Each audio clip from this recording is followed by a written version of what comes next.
Hello and welcome to the Unwanted Opinion podcast, the show in which me and my friends give our unwanted opinion on all things film. My name is Lewis and I'm joined today with Gonzalo. Hey, how we doing?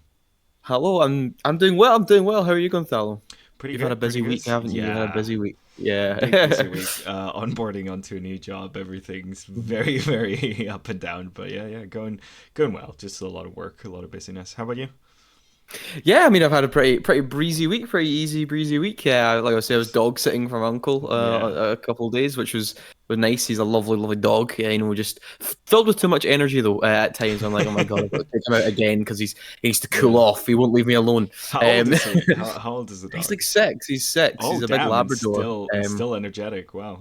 Still just doesn't give me a rest a lot of Oh, the time. that's adorable. Yeah. But yeah, so that was fun. That was fun, and just working away. But yeah, Kyle's not here today. He's Yes. actually away on a side quest for us. He is Yes. currently right now in a cinema watching Ghostbusters: Frozen Empire. So he will Thank you for he your will have a review sacrifice. for that on next week's episode. But right now Oh he's God. occupied. He implored me to go see it with him, and I was like, Kyle, I can't You do it. can't. You have to do the You know, show. Oh no. no. Oh man. I'm a busy man, I Yeah, can't yeah. go see a 12 o'clock showing of Ghostbusters Frozen Empire on a Friday. So, Oh man. uh, Oh man. But yeah. using my work lunch break to do this show as well. So, Yeah. We're busy now. It's busy, it's busy people, it's suddenly gone from nothing to everything all at Yeah. once. Yeah.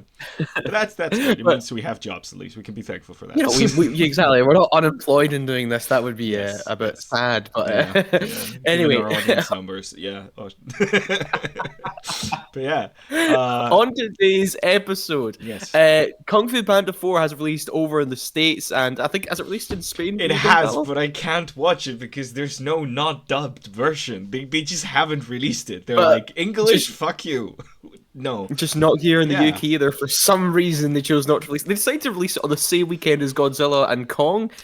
Don't know why they decided that. Whatever. So we Apes don't and get it. bears, similar-ish, maybe? Maybe it'll be a big box office weekend in the UK Mm, next weekend anyway. yeah. But yeah, so because Kung Fu Panda 4 has released elsewhere in the Yes. world, we thought we'd talk about DreamWorks. We're going to be talking about our favorite and least favorite the studio has put out. Mm, Um, mm. so that will be on today's episode. Yeah. So let's get underway here. Yes. Gonzalo, you're my animation man, right? You're my Yes. guy in the Yes. Yes. field, Yes. right? Yes. Uh-huh. So I'm going to ask you about DreamWorks Studios. Is this Yes. somewhere a studio you know much about its history, or Yeah, so yeah? I know a little bit about the history of DreamWorks, and I Mhm. might be getting some of the names and dates wrong here, but I Okay, believe you're bad with dates. We know. We know. I'm terrible with dates. I'm not even going to Yeah. try dates. Back in the Okay. day, I think it was the 90s. Oh, Okay. Right. Okay. I We're. think it was the 90s. Like Yeah, I past think so. Disney's like Renaissance, Mhm. you get these executives that Disney kind of like. I think it was was it Katzenberg? God, I'm terrible at this. One Disney executive gets replaced for another. He doesn't like the new head of the studio, and Mhm. he teams up with the CEO of Apple and Steven Spielberg, and they're like, "Hey, what if animation studio of our own?" And they do that. Wait, was the guy from Apple involved, or was that Pixar? I don't Apple know. was involved with Pixar, no? Yeah, that was Picture then. Then Yeah, Apple it was was just involved with Steven Pixar. Yeah. Spielberg then, and Yeah. I think it was Katzenberg.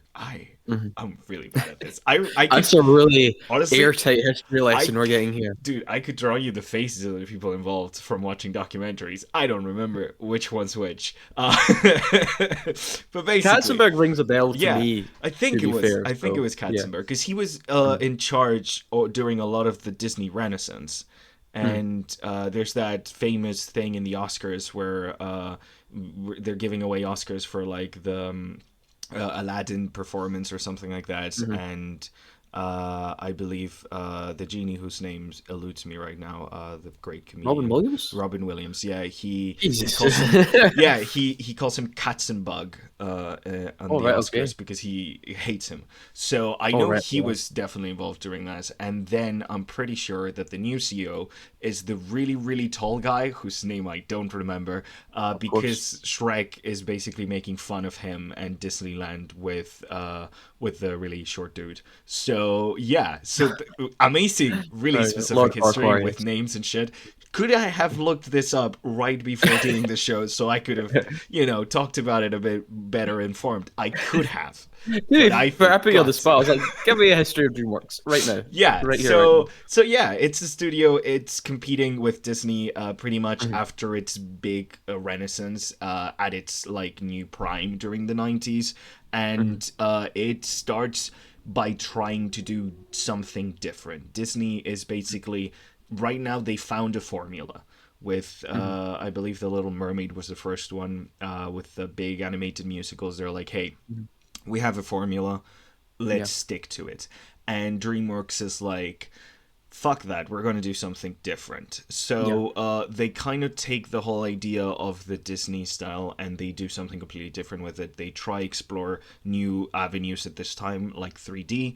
With Mhm, their Shrek movie that we'll talk about later.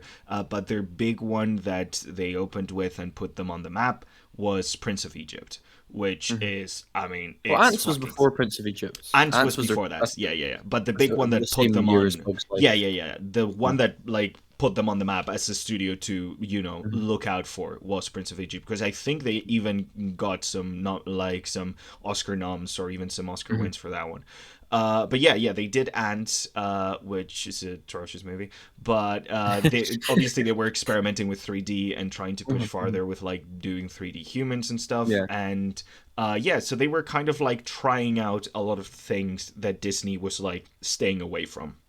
I believe it was close to the time when Disney started like being interested in what Pixar was doing and buying that Mhm, to have them under the thing as a 3D thing, but they weren't really doing 3D in their major stuff. And yeah, their 2D stuff was starting to become more, a formula kind of thing. They yeah. were pushing like really hard on the direct to video and DVD sequels and stuff like that. So yeah, so they just fucking dropped Prince of Egypt, and everyone's like, "Holy mother of fuck! This is a That is a studio to beautiful look out looking for." film. It's a Yeah. stunning film. It's a stunning Yeah. film. It's like about the whole idea of the Exodus, the Jewish story of like Moses coming out of Egypt and all that stuff.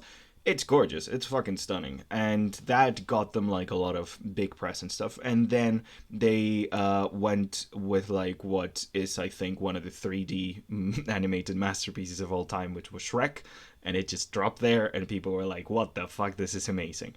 So yeah, so we're gonna talk about DreamWorks. They've done a lot Yeah. of great stuff, and then they've Yep. had some of the worst things. Yeah. Uh, I will say it doesn't seem like they shy away from risks as much as other companies. So you do get a lot Mhm, of good stuff and a lot of absolutely horrible stuff. But we'll absolutely. discuss it as it comes along. Let's start with some of our favorite Yeah, let's do some of the DreamWorks best. film. So, Yes. I mean, I am not going too Yes. far from the mold here. To this day, 20 years old now, their best film to me is Shrek 2. Yes. Now look, let's jump back to Shrek 1 for a minute. It is Yes. actually it was the first winner for best animated because when they made the best animated film category at the Oscars, Yes. it's the first animated film to ever win that, beating Mm. out Disney, even though that had decades of legacy. The first one to ever win it was, in fact, DreamWorks, which is the first Yeah. Shrek, because it was this inventive, playful, pop culture, Yeah. riffing, referencey, postmodern, fairy tale, weird Yeah. thing that is Shrek. I've It's seen that it's first Shrek such film a yeah. a million It's times. such a Just good have it. comedy. Uh, It's such a good yeah. comedy. I feel like there was so many things that could have gone wrong. The more you look into the Mm, production and how yeah. things were up in the air, some of the early designs, even like they remade the entire voice acting for the Yeah. film From very Mike, late into because Mike production. Myers Yeah, Mike Myers was wasn't like, making the Shrek. actually, let me try do a Scottish accent for this one. Yeah. And yeah, Uh-huh. and like there's so many things like that. The whole idea of like pop casting Mhm. kind of really like became a thing, the Yeah. thing that it is now with Mhm. this movie, the whole idea of having like famous comedians and famous Yeah. actors voicing different characters. It really like helped sell the movie a lot. Mhm. Again, Yeah. DreamWorks, big budget studio, but still like small when it comes to like the kind of like you know input they had on the Mhm. atmosphere of animated films at that point. So like Yeah. it really was like a thing that kind of carried this movie. And for me, it's what makes this movie amazing is that it's not Mhm. only a hilarious comedy and amazing satire of Mhm. the kind of like hideous messages that are actually behind Mhm. a lot of fairy tales, and Yeah. the kind of like really like like really kind of insidious messaging behind a lot of the Disney fairy tales, to be Mhm. specific. But also, it has a lot of heart. It's not Mhm. just really funny, it has a lot of heart. It has a lot of Of really good course, yeah. moments.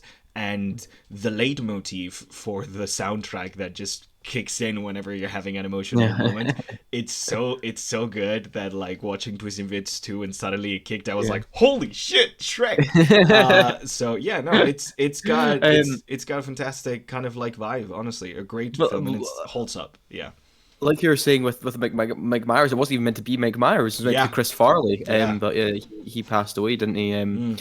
Before they could record the voice. Did they get some of his voice recording I think they before did they because moved I've on to I've Mike heard Myers? Yeah. some test recordings somewhere. I'm Uh-huh. sure I have. Yeah. So I'm sure they start like production started with him already on board, and then his Hmm. tragic death kind of led to a recasting, and then Hmm. Mike Myers in his like he was I believe he was trying to do an impression Hmm. of Right, the of yeah Farley. of Farley Right. at the Okay. start, Yeah. and that was kind of like what they were going with, because you know how Hmm. he was like known for his impressions and his voice Hmm. work and stuff like Hmm. that. And then at some point he decided to just like switch it around and do some Hmm. other voices, and they had to like redub the entire film again Hmm. with his With entire the like Scottish side of the film accent. with the Scottish accent. Yeah. And Well, like, I yeah, mean, like you're also saying with the celebrity stuff. Obviously, mm, like we've talked about when we talked about Aladdin. We talked about Aladdin before with Robin yes, Williams being yeah, cast as the genie. That mm, was sort of like killing two birds with one stone. yeah, Like the best voice actor for that role also happened to be a to triple A be, list star, yeah, yeah. so it fit perfectly. And then, of course, Disney sort of carried on with that. Some Oh, like definitely. having like James Earl Jones as Mufasa and Definitely, stuff. But definitely. then But this movie was DreamWorks really basically are, sold on their yeah, like cast, because you have Cameron yeah. Diaz like Cameron Diaz playing and Eddie Murphy Fiona, and and like you have so like it was just a studded. Like they didn't mhm, really cast it thinking about animation. They cast yeah, it thinking about big names, and they were really yeah. lucky that the people they casted turned out to be great voice At, actors. at the part, yeah. Uh, And but that's the thing. DreamWorks, I mm, think, more so than the likes of. I know. I mean, nowadays it's pretty much every yes, studio just gets celebrities for their things. But 100%. DreamWorks really doubled down on that for a lot of Hmm. their Hmm. films, Yeah. especially moving forward into the 2000s. They Yeah, really it's had a big hundred names percent voicing there. like 50% Hmm. of their marketing or something was just, Yeah, hey, yeah, this actor, this celebrity, mhm, this singer is going to be in our movie. Yeah. yeah. But that's the thing. I mean, look, the first Shrek film, great, inventive, a lot of fun. Mm. And even for something like me, who I find pop culture references a lot of the time, Yes. are really can be sort of high risk, low reward Yeah. sort of thing. Hit or Like it's miss. like Yeah. you get some like that's why like the Deadpool films for me just aren't Mm. really that funny at all. I find that quite grating. But this one really works. Mm. And I don't know, maybe it's just that combination of just that the great voice cast they have Mm. there, the inventive world they've made. But then we get Shrek 2, Yes. which after the events of the first one, Yes. first film, Shrek and Fiona are living happily in their swamp. Fiona has embraced her ogre side, Hmm. and suddenly what's this? A carriage and a bunch of men have showed up, and it turns out that her parents want her to come visit the land of far, far away with Mm. her new husband. Yes. So, because obviously they heard she got out of the Yes. the dragon's keep, um, and Shrek 2, it's just like Hmm. it's a better Meet the Fockers. Have you seen Meet the Fockers? Yeah, I know Yeah, exactly what you mean. that's what Yeah, it is. It's a yeah, it better Meet the is. Fockers. Yeah, Um, uh, it's the whole uh-huh. idea of like guess who's coming to dinner, Yes, but in the yes, fantasy realm. I, yeah. I I love also the themes that it like Hmm. plays with, given Hmm. what time this movie came out. Like this is an Hmm. early 2000s movie when shit like the America's Next Top Model was on TV, Yeah. and people were calling like a perfect people fat and Hmm. ugly just to make themselves feel better. Like this, we're Hmm. talking Yeah. like anorexia is a good thing kind of era, Hmm. and the fucking body positivity in this Hmm. film, the message Yeah. of like just yeah no they like these parents that are obsessed with like wanting to change their Hmm. daughter back to like the perfect princess, Yeah. and Yeah. want like the whole insecurity that Shrek goes through of trying to Yeah, that's a become big thing for me. it's Is that because brilliant. Yeah. You have, I mean, obviously the first film you had those themes as well. I mean, Yeah. obviously Fiona had that she was very insecure that she was an ogre, and Definitely. obviously, and Shrek's character is one who was very secure. He loved being an ogre. Yeah. He loved his life, Yeah. and loved being a lonely guy. But I like how they reverse it in this one. And usually when sequels kind of do the same thing as the first one, I'm like, oh, really, that's kind of lazy. But But they it has a lot of it's. I think the way it's captured is this man who just obviously feels he's not enough for the woman he loves, Yes. and they double down on that insecurity for him, and it feels really refreshing because we obviously seen Shrek for the entire first film. We know what he's like, and then you get this, and you're just like, wow, you've seen that transformation from that first one. You've seen that growth that now feels he's not enough for another person, and that's great. It and makes it works total sense with his character as well, because like in the first film, his whole arc is the lie he's telling himself is that he's good on his own. He doesn't need anybody. What like he has to confront the idea of like actually the reason he wants to be alone is because he's scared of that rejection. And then when he opens up to people, so it's like, wow, he just opened up to somebody, now he's found somebody that he really cares about, and now it's this fear of losing her by not being enough. And that tracks so well. That is exactly what someone with his insecurities would have next, especially when put under the circumstances this movie puts him under. It's like, fuck, now I found something that makes me happy, I don't want to lose it, and I don't want to lose it because of who I am. You know, it's like a continuation of that story without retreading old ground, without a thing that a lot of sequels do that we get really annoyed at. Is like they bring the character arc back all the way to the beginning of the first movie. They're like, we're going to undo all the character development we had. And they really don't do that. And now we have Fiona, who's really secure in who she is now. And it's Shrek who's going through this like bout of insecurity, you know? She's being it's obviously he's put in a place that's not his comfort zone. He's out of his home. He's now surrounded by these very hostile figures. And on that, I mean, look, Rupert Everett as Prince Charming and Jennifer Saunders as the fairy godmother. Brilliant villainous pair. They are so good. They are so good. And the way they, like, that's the thing. A lot of the pop culture references are less references to specific things in pop culture at the time and more references to how pop society and how like the idea of like celebrity culture worked. Like a lot of it is poking fun at the Hollywood system, at like the stereotypical aspects of Los Angeles and Hollywood at that time, because Far Far Away is basically just LA. But it's designed to be LA. So it does a lot of that stuff. The to the point where there's a fucking Hollywood scene where the cops, the knights, put their knee on Donkey's neck. That right. When we're talking about the pop culture references, the O.J. Simpson White Bronco reference is absolute genius. And then the whole like police brutality thing. Oh my god! Like who thought of that to put that in a Shrek film? It's genuinely so good. It's so clever. It's. But I mean, that's bonkers. It's so bonkers that they put that in that film. And the fairy godmother is one of the best villains in history. Honestly, she is. History, wow, jeez. She is though, like she is so iconic, and it really does show like when you make a villain that's perfect for the story you're telling, how like damaging they can be, because like her whole deal is like opposing this like feeling good about who you are no matter what kind of idea. Like our characters are striving to just be comfortable with who they are, because they are at the start. They're happy. They're having their honeymoon, and they're okay with who they are and what they do. And it's only this like judgmental outside that's now telling them actually everything you are is wrong. Here's how to fix you. You know? Yeah. I think there's like there's also something about the fairy godmother as well, and I think a lot. I mean, it comes a lot down to Jennifer Saunders' voice acting as well.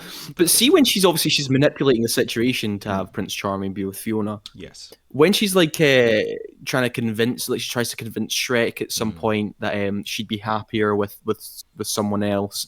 And her whole like manipulation, everything she does in it, you actually believe. What she's saying she believes. You know, you like fall into it. It feels so genuine the way she's delivering the dialogue. It's not like, this like Dolores Bridge from Order of the Phoenix, Harry Potter, right?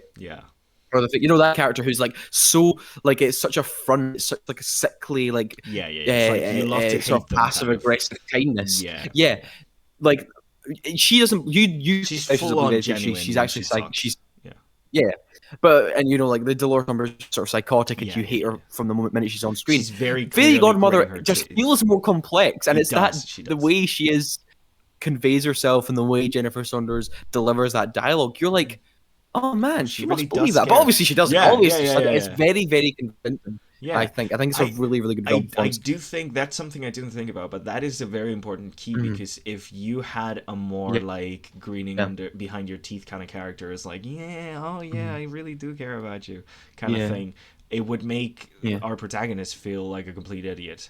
And because he's buying a very obvious lie, whereas Yeah. she's kind of playing it as like a concerned motherly figure where she's like, Yeah, I want you to exactly. be happy, and I think this is how you Yeah. should be happy. And goddamn, Yeah. it hits really hard because she Yeah. read exactly like, yeah, she's like one of those people who just read exactly what read Shrek completely and was like, okay, this is where I can put pressure and hurt him. It's really, she's really, really good.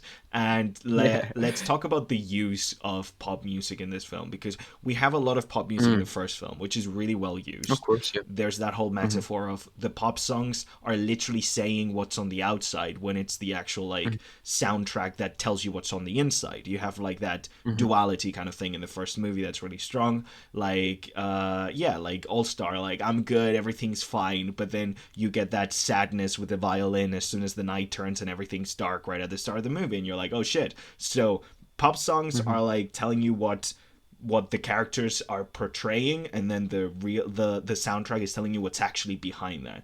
In this one, they kind of merge. Like that scene at the very end where Shrek's coming to the rescue, and you mix that like live singing of that song with the heroic soundtrack that just merges the late.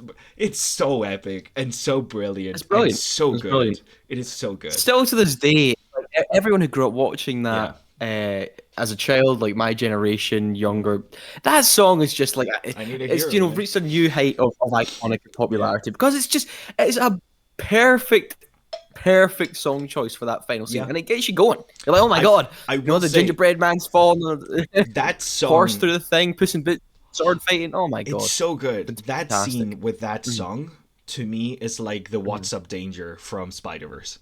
Like it's just the perfect blend of like the perfect song choice and the perfect kind of like in like soundtrack kind of blending with a brilliant scene that just gets you all pumped up and excited and just like takes you in the moment. It's fantastic. It's great filmmaking, honestly. We forgot to talk about Antonio Banderas' Puss in Boots. A brilliant addition to the cast. A brilliant addition. His introduction's great. He's like, wait, is this it? Is this the guy? Because obviously there's a whole thing that they're leading up to it, and talking to this guy in the shadows, and it's just Antonio Banderas' like hitman voice. His Zorro voice is sort of Desperado's sort of he's going with pretty voice, and then yeah, and then the introduction's absolutely fantastic. They just him and Donkey. This is a joke that this guy's gonna kill us. He was just and then it makes that it's just really hard in a sequel as well when you have an iconic set of like a pair like Donkey and Shrek to go right. We're gonna have another character join the team. That can go one or two ways really, and it instantly works, and they go to that whole potion factory. And it's a great sequence. It's fantastic, and like someone pointed out recently on a tweet I saw, they made a whole thread of how like the best character dynamic is the enemy hired hand to found family dynamic. Like, you're hired to kill us. Oh, now we're part of the team. Yay! It's such a fun way to introduce him. Like a lot of like characters that are introduced in sequels, like the movie feels like painfully designed to try to make you like them as much as possible. And I think that like that idea of making him an antagonistic kind of character that then seems like so overpowered and so cool, and it's like actually now he's one of the good guys, and you're like, oh shit, now we have the overpowered cool guy in our side. Like it's such a good way of tricking the audience into accepting that character no matter what, you know. It feels like an RPG moment where you're like fighting this boss, and then the boss joins the team, and you're like, holy shit, now I can use these things. Yeah. He's here. Yeah, it's a really good way of doing that. Yeah, great movie. Look, Go watch it again. Shrek 2, I think it's apparently getting a re-release in cinemas for its 20th anniversary. I'm not seeing anything about it here, but you know, if it's in the cinemas, man, I think I'm going to go watch Shrek 2 again in the cinema, because I still remember seeing it as a kid in the cinema. I was only about 6 years old. What a film! It just hits. It's funny. It's engaging. It's entertaining. Its themes are sincere. It's a fantastic. It's not just a fantastic child's film. It's a fantastic film for all. Shrek 2. Yes. Man, DreamWorks need to make another. Not another Shrek film. I think they've but another one that good. Kicked that horse today. But from a really good movie to a really terrible movie, let's talk about why Shrek 3 is awful. We may talk about Shrek 3 in a minute, but why don't we talk about? Let's talk about my favorite movie. One. So my favorite DreamWorks movie to this day is still, and I think it's like a near perfect film. Is like it's I think it's just so fucking fantastic. One of the best soundtracks in film history for me. The score is very, very good. Yeah. Anytime I hear that score, that like the first flight piece, oh my god, it's just so fucking good. It's so powerful, so fantastic, and that is How to Train Your Dragon. So DreamWorks is How to Train Your Dragon. So this is technically a book adaptation, but has very little to do with the book, aside from like dragon names and the concept of Vikings and dragons and stuff. But yeah, it presents you with this world where like Vikings, they live in these islands, and dragons attack them almost on a daily basis to steal their sheep and burn down their houses. So this whole entire society has for centuries now basically grown around like, you know, defending against it. There's this really funny narration at the start where we're presented with a society from the point of view of Hiccup, and it's like, yeah, but we're Vikings, so we're stubborn as hell. Like other people would have seen this piece of ice floating in the water and said, no, hell, I'm not leaving here. But we're Vikings, so we're stubborn and we're staying here even if we get attacked by dragons every single freaking day. So this society has basically like just grown around the concept of defending from dragons.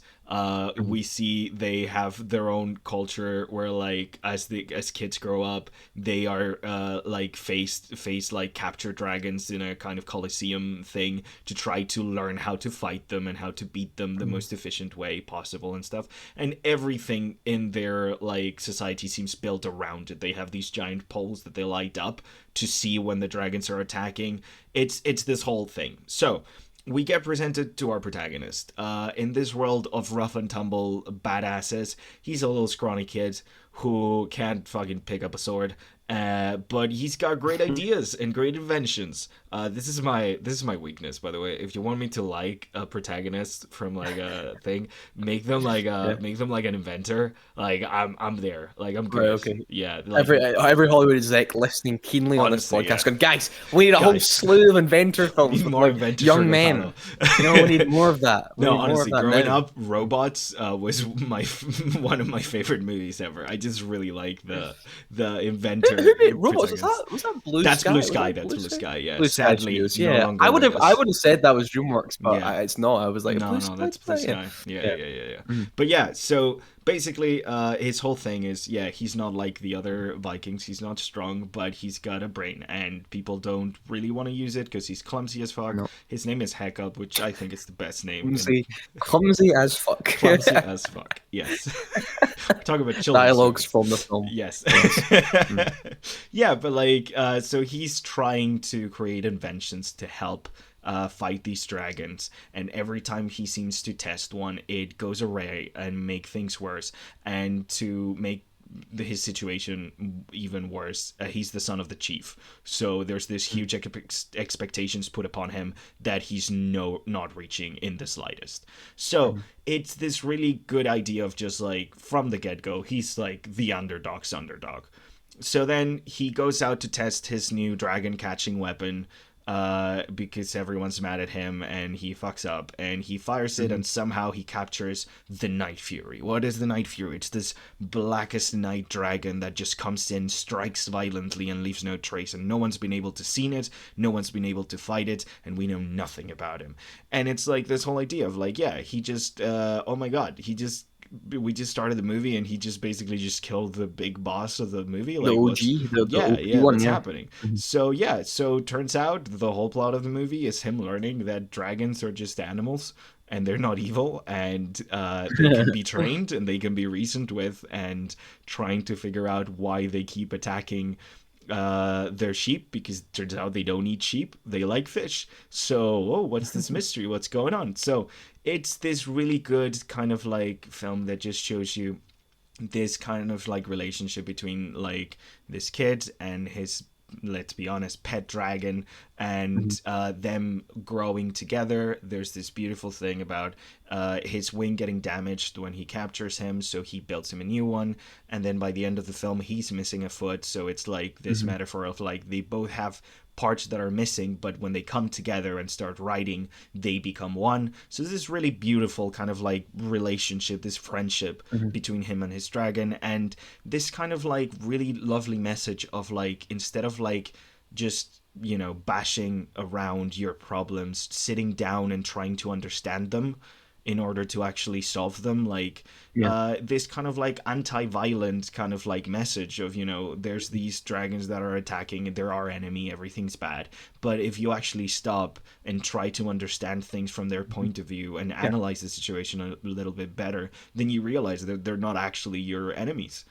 You know, you realize that there's compromises and there's ways of working around them. So basically, I don't want to spoil most of the movie in case anyone hasn't seen it, but it's a great freaking watch. It's a fantastic film. It's got great messages. The relationship between the father and the son makes me cry so much. And yeah, it's just it's really, a film really I fun. really wish I got to see in the cinema, because see, when I watched it at home, when I was like, you can like, obviously it's very easy, you know, people see animated films and whatever, and people kind of now have gone into this thing where they kind of put genres in, like, oh, that's a cinema film, or that's oh, we can wait for that for streaming, we can watch that at home, like comedies and romantic comedies have now been put into this box of you know, oh, who needs to go to the cinema to see that, which is a real shame. Because you know, you want a crowd to laugh with you, it makes it 10 times better. And that is an animated film, much like the Sea Beast, which came on Netflix last year, that I really wish was on the big screen, because of the scale, the wonder of it, the sound of it, and that's kind of what I never got to see. You saw it in the cinema? I was really lucky because when it came out, I was at the age where my dad had just built a home cinema in our old house. So even though I didn't get to see it in cinemas, I was basically like watching it with surround system on like a gigantic screen every time I watched it. It was just that was my experience. So I've watched it so many times on like as close to cinema as I could, and it just transports you. That scene where they fly for the first time and they're dodging the rocks in the fjords and stuff.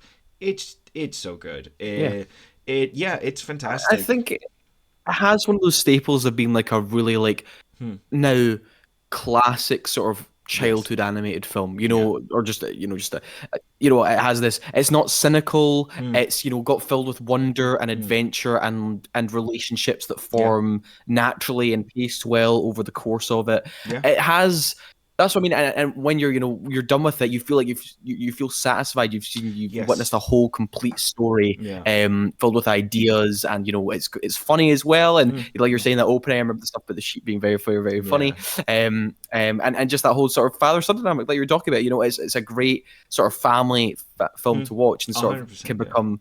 And do you know what I mean when I talk about those sort of like films that just I like know what feel you mean. so solid as a rock? Like that's a solid film. Yeah. Like that you could show your family. You know, like The Lion King or something like that. Be You know, okay. or, Everyone's gonna be okay watching this. It's like it's for adults. It not only has like the realization of shit, my kids are learning really important and amazing messages, and like the philosophy behind the movie is really interesting. It's a very pacifist kind of idea of understanding before action kind of thing, but it has that spectacle. It has that spectacle and wonder. Like you are watching somebody learn deeper about this world that you also don't know about. This fantastical world full of different dragon species. And honestly, the whole idea of like studying the fauna and flora of like a new world, like that's my jam. That's my freaking jam. Like that's the reason I loved Avatar when I was a kid. It's the reason I responded as well as I did to Dune. Like those aspects of like exploring the entire world of like a new fantasy land that you're portraying. And it has all of that. But it also has those interpersonal relationships and those kind of like heavy moments that are both entertaining for adults and meaningful for children. It doesn't shy away from the difficult conversations, and it's just really fucking solid. It's a great movie. Let's not even talk about the animation and character design. I love the character design of this movie. It's fantastic. The range of body types and shapes for all the characters just make each one of them iconic. Like, I am now growing very tired of this clean Disney 3D style where everyone is absolutely immaculate and beautiful. And like, it's great for dolls if you're wanting to sell dolls. It's fantastic. Dolls, But I really, really love the awkwardness of the characters in here. And I think it has a lot to do with the kind of like art that the book originally had, this kind of scratchy doodly kind of art, and they kind of took a lot of that energy into it. They don't really take a lot from the book, but they definitely take that energy. Definitely take that energy. Yeah. And I think it just shows that there was a lot of care put into this story. There was a lot of love and work put into it, because it's not just, hey, let's do this 3D movie about blank. It's like, let's understand and let's try to adapt how it looks. I think that's the thing DreamWorks does really well, and we'll talk about some of their flops later, but like no two DreamWorks movies really look alike style-wise. Like, it doesn't have... That's interesting, I suppose so, when you say it like that, It doesn't have a cohesive look that they just stick to and play it safe. They kind of adapt the look to the story they're telling. And that's something that I value a lot about the studio, and I think that it like, regardless of the outcome of the film and whether it turns out to be good or not, it is very commendable that they try new things, they adapt to new styles, and they're like, each movie is a new challenge, a new look. We're going to see what works best to tell this story. And it just makes How to Train Your Dragon a fantastic ride. I'm not going to talk about the sequels much, because I did not like the second movie, and I still haven't watched the third one. But I just love this. I said before the show, it's like Gonzalo's favorite DreamWorks film is How to Train Your Dragon, and he's just like, I've not even seen the third one, but you know, I was like, I gave up. I was so thoroughly disappointed with the second one, because it looks stunning, but the story and the writing is just so lackluster to me compared to the... I will say the second and third one is not as strong as the first one. It's just such a solid story. I think they had such a good reception from it. They were rushing to capitalize on it. And even though the art design in the movie is absolutely immaculate in the second one, like, clearly the artists put more than enough work into the animated and stuff. I feel like the story portion of that movie was completely rushed. Like, they made a Viking bad guy, the mother's now alive, she comes back. Is she the bad guy? Sort of, but not really. Then in the end, then the dad dies. There's big dragon now. There's really big dragon. Really big dragon. Looks stunning, but then Toothless defeats him because he goes Super Saiyan. So it's just not good. I like it. I was very disappointed. But speaking of the DreamWorks films don't like, let's quickly jump into our least favorite. Are we teaming up on this one? Let's team up on this one, because this one's atrocious. Let's team up to take this one down. I hate this film so much, and that is Shark Tale. Now, look, I say Shark Tale, and there's people I know who are defend that film through and through. Even though when I argue about it, they cannot, refute my point about how terrible the main character is, right? So let's talk about Shark Tale. I like you were talking about how the animation is different for every film, and this one perfectly fits the story it's given because it's ugly as hell. So this film, you have Oscar the Fish, played by Will Smith, right? Who, he's a whale washer. He works at the whale wash where all the little fish go. 2004 or 5. 2004. This was after Nemo then, because Nemo's 2001. So no, this was Shrek 2. This was the follow up from Shrek 2, I think. Okay. This is what followed up one of their best films. Is that they had. Yeah, that's really fucking funny. Shark Tale. Okay, I think it must have been 2005 then. Yeah, they weren't innovating then when it comes to the underwater aspect of 3D animation, because Pixar did it in 2001. So they saw that and they were like, "Wow, those fish look great. What if instead of fish faces, we do the annoying orange face on all of them?" It's so ugly. It's such an ugly looking film. Anyway, right, so there's that. It's a really ugly looking film to start with, which is not good for an animated film. No. Like, your animated film can have terrible story and terrible characters, but at least make it look good. I mean, that's the kind of you've got. That's why you're not working with real life actors. You can make it look good. You're in complete control when you have a team. Anyway, sorry. Was Robert De Niro in this? You then have Oscar. Robert De Niro and Martin Scorsese is in this film. Oh my God. For some reason, I don't know why fish, right? he did this to his career. Oh God. Anyway, like it's so sad that Martin Scorsese's name is on that. I'm but sure anyway, this is I'm one sorry, of I those got to do it to you, cases Martin. of like I have grandkids and I want them to see me in a movie kind of thing, like with Patrick Stewart in the Emoji Movie, where he played the poop emoji. Yeah. Well, I mean, this film is poop. So you have, like I was saying, right? Oscar works at the whale wash. He has dreams of a bigger life. He wants more from life. He wants to be rich and successful. But he's currently, he's in debt. He's, struggling to make ends meet. And he's made fun of little kids because he has little fantasies of being in front of the penthouse billboard. Blah blah blah. But then he has this friend. What's her name? I don't know. Pinkfish. I can't remember. There's two. I think lady played by fish. There's Pinkfish. Renee Zellweger. And there's super remember weirdly who plays sexy the fish. Yeah, that's Angelina Jolie, and Renee Zellweger plays. Yeah, that's Renee why do I know who plays Angie. the fish? It's Renee Zellweger. Her name is Angie, thank you. Right, so you have Angie the fish. Right, who goes, you know what, Oscar, I'm going to help you through troubles. Right, here's my grandmother's pearl. It's worth a lot of money. Right, use this. Wipe your debts clean and start afresh and start a new life. What an amazing friend! He's Gonzalo just showing me a picture. Angelina Jolie's fish model. I forgot how ugly it was, and then I looked at it again. Gonzalo, you distracted me from the. Sorry, yes, the pearl. Right? So now what does he do with the pearl? He's got the pearl. What an amazing friend! Okay, maybe this could be about a redemption story. This guy, turns his life around. And eventually, He's a terrible friend because what he does with that pearl, going to pay off his debts, he decides, guess what? I'm going to bet on a horse.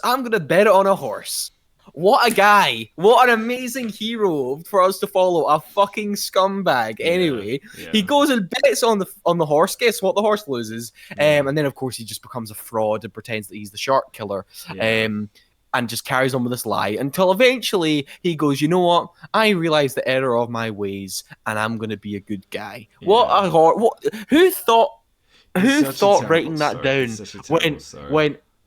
Oh, you know what? Everyone's going to root for this guy. I mean, yep, there he is, Oscar the fish. I will say the designs for some of these fish strike me as incredibly racist. Like just full on, like I mean, just full on. Like, did you see the freaking Rastafari? The jellyfish thing. Oh yeah, that's just the jellyfish are bad. That's really bad. I don't want to hear what their voices were, but I'm scared. I know exactly what their voices sound like. But not only that, not only is like the problem is with that. Okay, maybe if your ratings somehow you somehow pull your character out of the gutter to somehow have him do that terrible action and then filled with regret. No, not really. He's not really filled with regret. He immediately just loves the clout he gets. He immediately just goes straight to the top. He's immediately just like, oh my god, I'm the best. Alienates his best friend who did amazing and an incredible thing for him. Yeah. How are we meant to root for this guy? He's so unlikable. It's for the whole thing. Okay. Yeah, it's the kind of thing where like see, like a lot of people talk about like likable characters, and normally it's like, oh yeah, you want them to be relatable. No, but like a likable character is someone that like, you know, like they have to have consequences to their actions. When you have someone who behaves like the shittiest asshole in the world, and everything that he gets rewarded with the hot girl at the end, and the people who he betrayed love him and are their best friends, like you're gonna feel like that person is just a manipulative monster. But like I can like you can do a character who's a complete shithead at the start and then turns around. But they have to actually turn around. They can't just be like, oh, I stumbled my way into being a good person now, so I deserve everything. Thank you very much. It just sounds like what incels on Reddit think life is about, you know? I can be shitty, but as long as I do one good thing, then everything's fantastic now. There are countless films where the main character is not a good person, but they're interesting, and you want to see where it goes. You know, I think of something like Pearl, or Red Rocket, or May December. It's filled with two main characters who are not good people, and you're intrigued to see where this goes. But Oscar is just shows are about watching shitty people get comeuppance for their actions. Always Sunny in Philadelphia. There's not a good person in that cast. No. It's fantastic. They're absolute assholes. But how does the show react to them being assholes? They never give them what they want. Ever. No. It punishes them for being assholes. Constantly. If like... If you had these shitty people get what they want in every episode, then you just think, hey, is this just like a self-fulfilling fantasy that the writer is a shitty guy and wants like good stuff to happen to them? Like, what's going on? Like, Gonzalo, I mean, we're talking about, it's so baffling that the film they made before this as a studio, obviously different crew, and I get that, but different writers and directors, Shrek but 2. Shrek 2, which we talked about before, having really sincere themes and really, you know, relatable themes about insecurities and relationship insecurities, and am I right enough for that person? Am I good enough? All that. And then, what is the moral of Shark Tale? What are you trying to tell kids? I have no idea what the story behind the production of this movie is, but I can bet you anything that this is the case of an executive going like, we gotta do something that's relatable to the kids. Let's do a little like something about like kids want to be like famous rappers with bling bling, right? Yeah, let's do something about like fame and shit. That sounds good. Yeah, go with that. What's the moral of the I don't what are we supposed to take away from maybe Shark people will still like you. Be a terrible person and somehow you just win. I don't know, like that's what I get from it. But it just sounds frustrating. Rant over. I had to get it off my chest. I will always despise that film, Shark Tale. One of the worst films ever. Again, this is just we were just criticizing the storytelling right now. Like if you go onto the actual like filmmaking behind this film, like what the fuck are those characters? What the fuck are those visuals? What is the world? What is this world as well? Like we're talking about well-realized worlds with How to Train Your Dragon and Shrek. This one looks like a mess. It looks like hell. Like Bikini Bottom feels more well-realized than this. Okay, so fish under the ocean, but they have society like human. Cool. So like you have buildings made out of coral and anemones. No, it's just like they're just like city buildings. But underwater, and they have elevators, and they do drugs and have parties, and then we're gonna make a fish with boobs, sort of, but not really. But they have like all the fish are gonna have very defined jaws and like go upwards. Like why? Talk about Uncanny Valley. They somehow made something uncanny without even trying to make it realistic. Like, what the hell? How'd you get there? I just... it's I don't know what's going on, but look... Perfect film. Anyway, that will wrap up today's show. So thank you, Gonzalo, for joining us to talk about Absolute pleasure. Talk about those DreamWorks. It's been actually, a really fun one. Before we sign off, this fits perfectly into what we're talking about next week. So... I just got a text from Kyle. He's come out the cinema from Ghostbusters Frozen Empire. And he has just replied. This is what he said. He said, no, just no. So, on next week's episode, we're going to have a review spectacular. Me and Kyle will have a bunch of films to review for you that include Ghostbusters Frozen Empire, the new Sydney Sweeney horror film, Immaculate, as well as Late Night with the Devil, and potentially that new Roadhouse remake. So that will all be on next week's episode. And I think Kyle's seen Driveway Dolls as well this weekend. We're going to got a bunch of reviews for you next week. Well, if you want more negativity, we will definitely have at least one negative thing to say. At least one, by the sounds of it. Unless Kyle's tricking me because he knows I'm recording this, so he just put that out there to then go, guys. Ghostbusters Frozen Empire, what a surprise. Well, either we can only wait and see what he has to say about it. I mean, it just feels like you guys should really tune in next week. So, like, yeah. Come listen. Absolutely. Right. So we just gave our opinion on Shrek 2, How to Train Your Dragon, and Shark Tale. But at the end of the day, those were our unwanted opinions. Thank you very much.